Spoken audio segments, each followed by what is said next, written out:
So guys, I am sure that by now you've all heard about the legal battle between Blake Lively and Justin Baldoni. There's a movie called It Ends With Us, and it was a book written by Colleen Hoover. I read the book. It was a lovely book.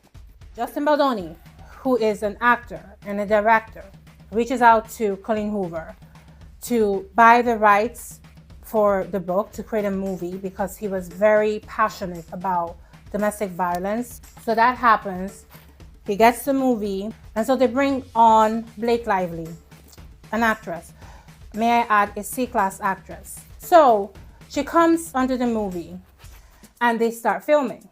And then she has issues with Justin, all allegedly. She calls a meeting. They basically really speak to Justin in a very condescending manner. All the accusations, all the crazy stuff that's been coming out about the story.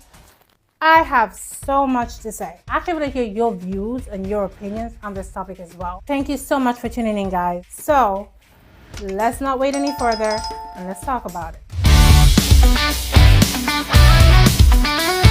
So guys, I am sure that by now you've all heard about the legal battle between Blake Lively and Justin Baldoni. And everything that's happened ever since, everything that happened before then, all the accusations, all the crazy stuff that's been coming out about the story. I have so much to say. So let's not wait any further and let's talk about it. According to TMZ, Justin Baldoni is continuing his legal crusade against his It Ends With Us co-star Blake Lively. He and his production company just filed a massive lawsuit against Blake, her husband Ryan Reynolds, and her publicist Leslie Sloan, seeking hundreds of millions of dollars. Justin and his company, Wayfair Studios, which produced It Ends With Us, filed the federal suit, ripping Blake and Leslie for their alleged campaign to smear Baldoni and snatch away control of the movie, which he directed and co-starred in with Blake. According to the docs obtained by TMZ, Blake was determined to make Baldoni the real-life villain in his story, to deflect from getting publicly trashed as tone deaf during the film's media tour. Justin said she was promoting her hair care and alcohol line, which by the way is true, while promoting a film about domestic violence. In the suit, Justin says the war between himself and Blake really started back in May 2023 when they started shooting the movie. He claims she was organizing a takeover strategy as they battled for creative control. There's a lot to uncover in this. I'm not going to go into the details of the story because I'm sure that a lot of you already know kind of how it all started. I will kind of summarize it for those that may not know, and also kind of tell you to go back and read all the articles of how this began if you want to get details. Basically, there's a movie called It Ends With Us, and it was a book written by Colleen Hoover. I read the book. It was a lovely book. Justin Baldoni, who is an actor and a director, reaches out to Colleen Hoover to buy the rights for the book to create a movie because he was very passionate about domestic violence, and the book is mainly about domestic violence. So that happens. He gets the movie. He then gets the cast that he wants for the movie. So him and the production company and whoever else is in charge of getting the actors for it. And so they bring on Blake Lively, an actress. May I add, a C-class actress who is mainly known for her role in Gossip Girl. And I can say that that's where she peaked. I mean, she hasn't done anything bigger than that I know of. And she's mainly known also, aside from Gossip Girl, she's also known for being married to Ryan Reynolds, who is an actor.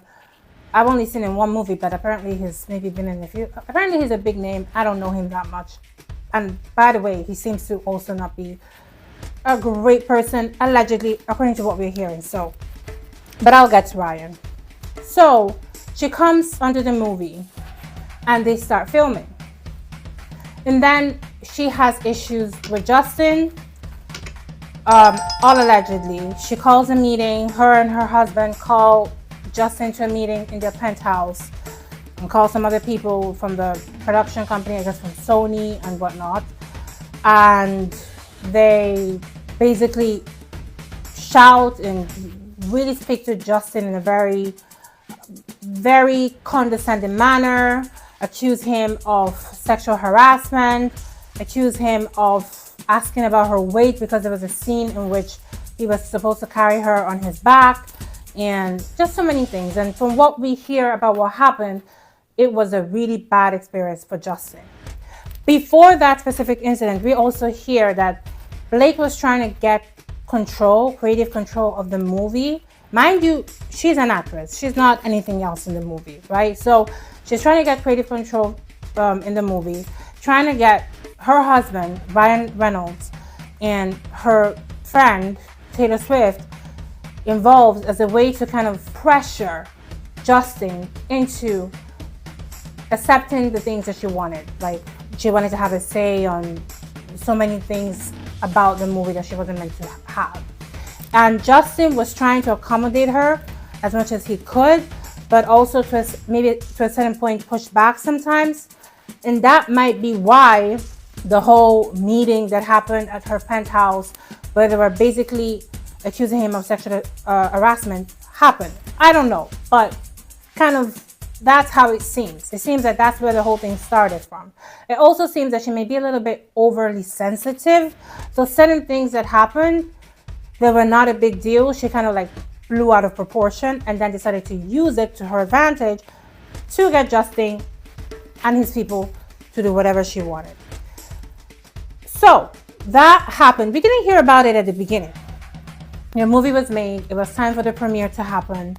And we noticed that she was with her husband and the rest of the cast, but that he wasn't seen anywhere with her, which is weird because he was playing a main character as well. So he was playing Riley, who was her husband. What's the name? Lily Bloom's husband, right? So she was playing Lily Bloom, he was playing Riley, and they were married in the movie. So usually you would promote it together, but no, we were always seeing her separately. We noticed that whenever they were doing press for the movie, she would never appear with him. And then stories started to leak to the press, which, mind you, when stories leak, somebody leaked them.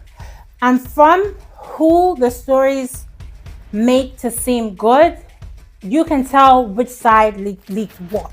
You know, we're not stupid, you can tell. So the story started to leak about the alleged sexual harassment that she experienced and whatnot. And people's immediate reaction was like, okay, we need to hear more about this. One, because Justin didn't really have a bad reputation that we know of. So it was kind of new. For those who have been following Justin and his career and whatnot, I watched him in a show he did, Jane the Virgin.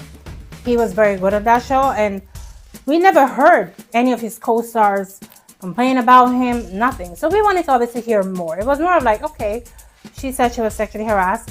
Let's hear more what happened. Then we start to hear, oh yeah, he made comments about her weight.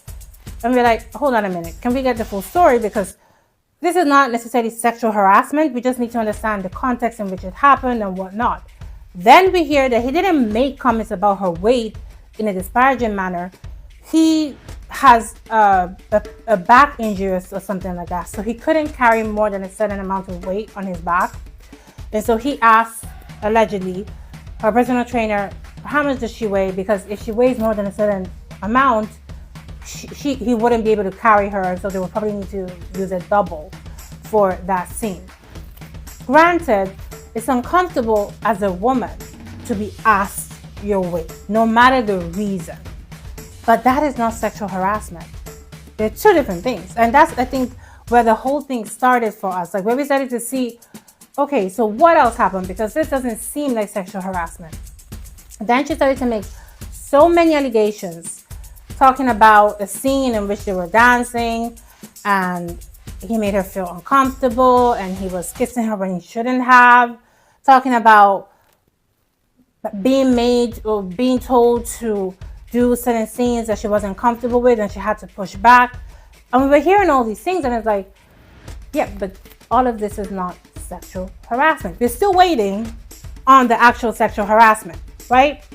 So we weren't hearing it. And then what happened is people started to dig old interviews that she did, where she appeared to be very rude to the interviewer, very just kind of mean-spirited. And people were very upset about the press she did for the movie, because the movie, keep in mind, is about domestic violence. And she wasn't talking about domestic violence. She was talking about her hair care line, her alcohol line, whatever it is that she has, her business. And she was trying to use the movie to advertise, market her products, and people didn't receive that well.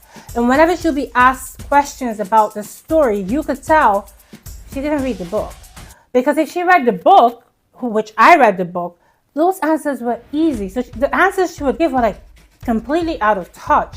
Whereas, to the contrast of that, we had Justin, who was talking about the domestic violence part of the story, trying to advocate for it, just doing a really great job at the press.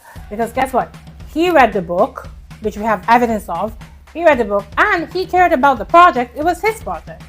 So people just kind of didn't like that about her and started to turn on her. So up to here, you get me. That's how it all started, the turning on her. Then this lady comes out and says, okay, actually, she didn't come out publicly. I don't know how she made the announcement, but we heard that she claimed that Justin employed an agency, a publicity agency, or some of these agencies that do this stuff, to smear her name. So to create a smear campaign against her, and I guess against her husband, I don't know.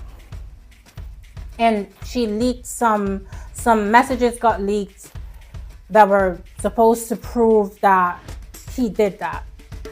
The problem with that claim is, if someone is trying to create a smear campaign against you, well, you made it very easy by sounding the way you sounded in interviews. No one can make you do that. You did that yourself. When you were advertising or when you were marketing the movie and you sounded so tone deaf, that's not Justin's fault. That's you. When videos were surfaced of you being rude to interviewers, that's you. Even if somebody made them resurface, it doesn't change the fact that it happened.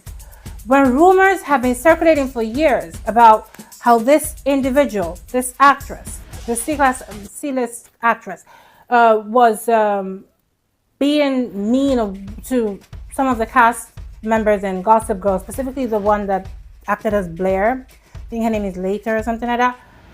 Well, that's on you. That's not nothing to do with Justin. Those rumors have been there forever. So even if someone tried to resurface the rumors, they have been there.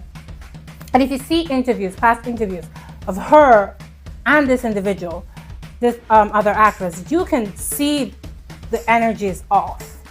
But the real thing that really did it for everybody was the way she was so tone deaf about what the movie was about in her interviews. That was what got people pissed off. That was what got people turning on her. So if he employed a company or this agency to try and defend himself from all the accusations that she was making against him and trying to ruin his reputation, well, if you ask me, it's fair game. You started it. You started it. What? Now you cannot finish it and so you're unhappy about it? No. If you start something, you better be able to finish it. So I got you up to there, right?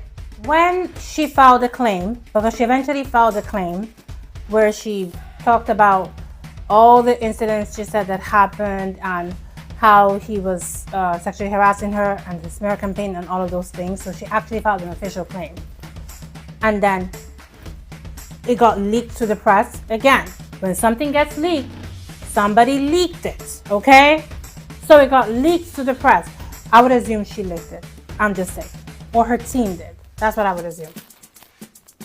We saw the whole complaint and everything. Again, a lot of us already felt sketchy about this story. Like the story wasn't adding up.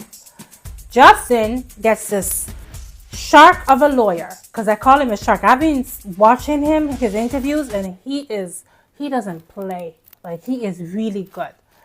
And this lawyer goes on different shows and basically breaks down everything that happened, and everything that he says kind of contradicts the claims that Blake was making, right?